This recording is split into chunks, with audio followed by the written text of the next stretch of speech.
Assalamualaikum warahmatullahi wabarakatuh. Perkenalkan, saya Revani Kusmawati. Pada video kali ini, saya akan menjelaskan hasil analisis dari 5 soal ujian tengah semester yang diberikan. Kelima soal ini membahas penerapan statistik, analisis data, probabilitas, dan pemrograman sederhana untuk membantu pengambilan keputusan dalam berbagai kasus nyata. Di sini saya akan mulai bahas soal 1. Di sini ada analisis data, analisis indeks kemacetan kota. Pada soal pertama, kasusnya adalah sebuah kota metropolitan mengalami peningkatan kemacetan, sehingga pemerintah ingin membuat sistem indeks kemacetan berbasis data untuk mendukung kebijakan Smart City. Nah, di sini untuk yang pertama, data yang digunakan berasal dari 3 sumber, yaitu volume kendaraan dari CCTV, yaitu ada 120, 135, 150, 160, dan 170. Lalu ada kecepatan rata-rata kendaraan dari GPS, yaitu ada 40, 35, 30, 28, dan 25. Lalu ada persepsi kemacetan dari survei masyarakat. Dan angkanya itu ada 6, 7, 8, 9, 9. Yang pertama, saya mengidentifikasi jenis datanya. Volume kendaraan termasuk data kuantitatif diskrit karena berupa jumlah kendaraan. Lalu, kecepatan kendaraan termasuk data kuantitatif kontinu karena dapat berubah angka pecahan dan menunjukkan ukuran. Lalu, persepsi kemacetan termasuk data ordinal karena menggunakan skala penilaian 1-10. Nah, lalu di sini ada evaluasi potensi bias dan dampaknya terhadap model. Ada beberapa keterbatasan data yang dapat menyebabkan bias. Ada yang pertama, CCTV hanya ada di pusat kota sehingga belum mewakili semua wilayah. Lalu yang kedua, data GPS hanya berasal dari pengguna aplikasi ride-hailing tertentu. Lalu yang ketiga, survei lebih banyak diisi oleh usia produktif sehingga persepsi kelompok usia lain belum terwakili. Bias ini bisa menyebabkan hasil indeks kemacetan menjadi kurang akurat. Lalu di sini ada perhitungan indeks kemacetan. Karena setiap data memiliki skala berbeda, langkah pertama adalah normalisasi. Nah, rumus volume ini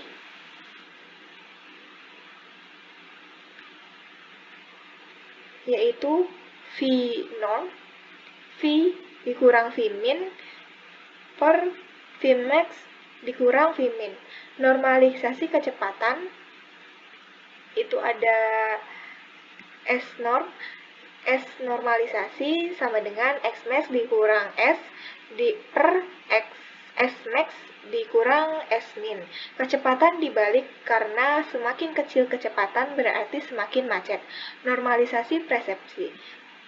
P norm sama dengan P dikurang P min per P max dikurangi P min. Setelah itu dihitung indeks kemacetan dengan rumus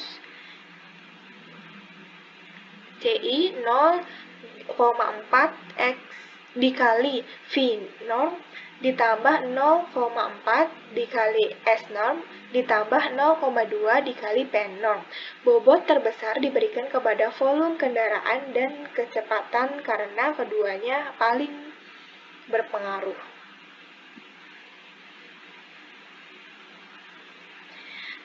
Diperoleh hasil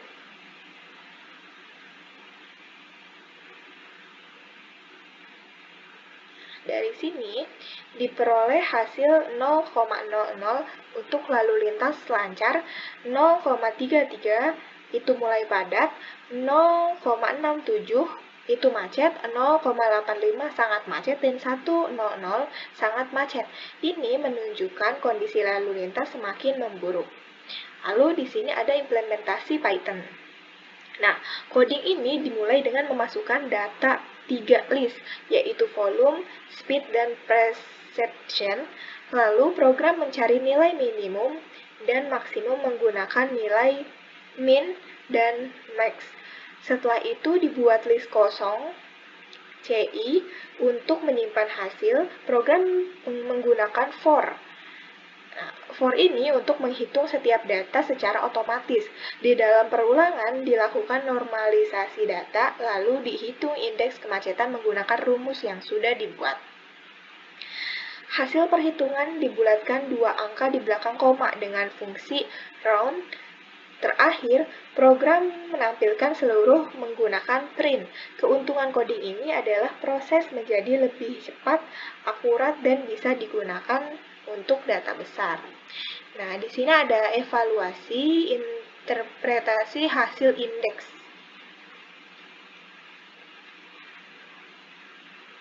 Lalu di sini ada soal nomor 2, yaitu analisis keterlambatan pengiriman e-commerce. Pada soal kedua, startup e-commerce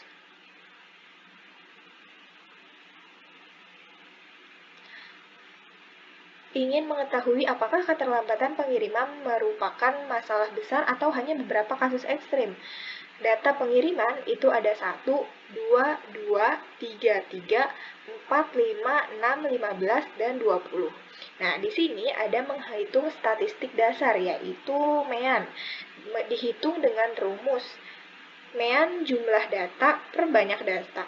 Hasil MEAN adalah 6,1 hari. Median adalah nilai tengah. Hasilnya itu 3,5 hari. Kuartil 1 atau Q1 adalah 2, kuartil 3 atau Q3 adalah 6. Distribusi. Karena MEAN lebih besar dari median, distribusi data miring ke kanan atau positif. Artinya, sebagian besar pengiriman cepat, tetapi ada beberapa pengiriman sangat terlambat. Lalu, deteksi outlier. Digunakan metode EQR. Rumusnya adalah EQR sama dengan Q3 dikurangi Q1. EQR 6 dikurangi 2 sama dengan 4. Nilai yang lebih lalu ada batas atas. Q3 ditambah 1,5 dikali EQR sama 6 tambah 6 sama dengan 12. Nilai yang lebih tinggi dari 12 dianggap outlier, maka angka 15 dan 20 itu termasuk outlier. Lalu ada kesimpulannya, masalah utama ini bukan seluruh sistem pengiriman, tetapi beberapa kasus ekstrem yang harus segera diperbaiki agar tidak merusak reputasi perusahaan. Lalu sekarang soal nomor 3, analisis risiko investasi energi terbarukan. Nah, investor ingin memilih antara dua proyek berdasarkan return dan risiko. Data proyek A 50, 52, 51, 53, 52. Proyek B 30, 70, 20, 80, dan 25. Nah, di sini menghitung MEAN proyek A, yaitu mendapatkan hasil 51,6, lalu proyek B itu mendapat hasil 25 MW. Nah, di sini kita akan menghitung variasi standar deviasi. Proyek A variasi 1,04, standar deviasi 1,02, proyek B 620, standar deviasi 24,9.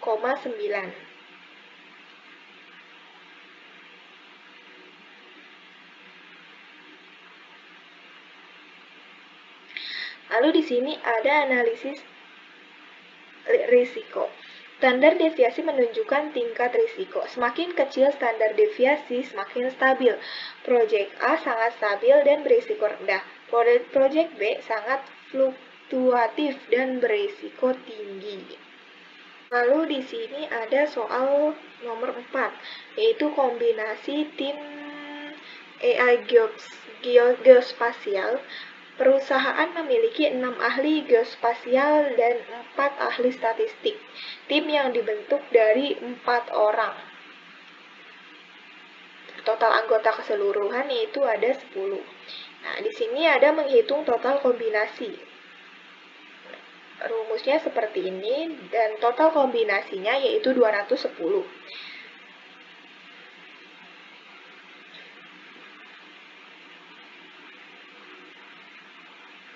Lalu di sini menghitung probabilitas minimal 3 ahli geospasial.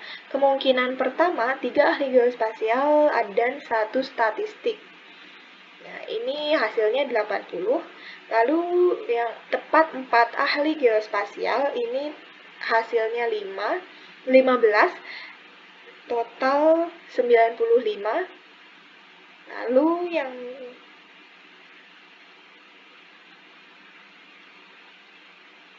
Jadi probabilitasnya adalah 45,2%. Nah,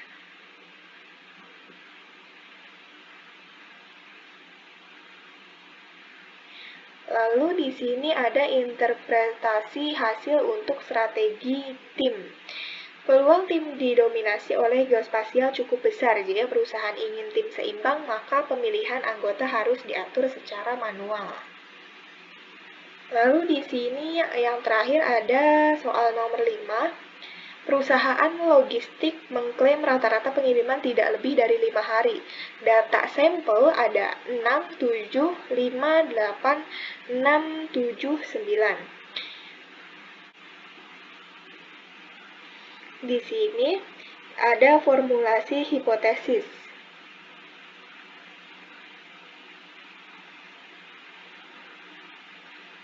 Lalu ada melakukan uji hipotesis. Ini hasilnya.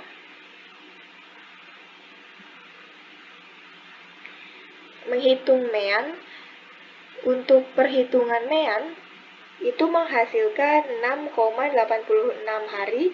Lalu hitung standar deviasi, itu menghasilkan 1,35.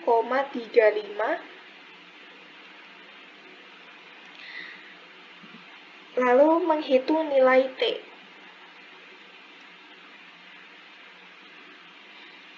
Menghitung nilai T ini menghasilkan 3,65. Nah, bandingkan dengan T-table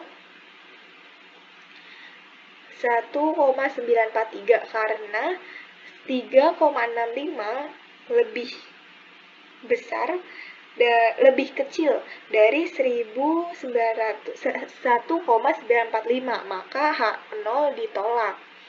Lalu selanjutnya ada interpretasi p-value. P-value itu 0,05, artinya hasil signifikan sehingga rata-rata pengiriman memang lebih dari 5 hari. Nah, lalu di sini ada evaluasi keputusan bisnis. Berdasarkan hasil uji, klaim perusahaan tidak sesuai dengan kenyataan. Rata-rata pengiriman memang lebih lambat dari klaim. Keluhan pelanggan di media sosial kemungkinan benar. Perusahaan perlu memperbaiki sistem logistik agar pengiriman lebih cepat. Lalu transparansi pada pelanggan perlu ditingkatkan.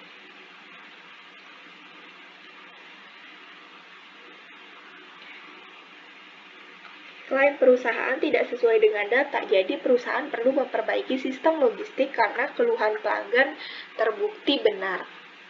Dari analisis kemacetan, evaluasi pengiriman, pemilihan investasi, pembentukan tim, hingga pengujian klaim perusahaan, semua dapat dilakukan lebih objektif dengan bantuan data dan metode statistika.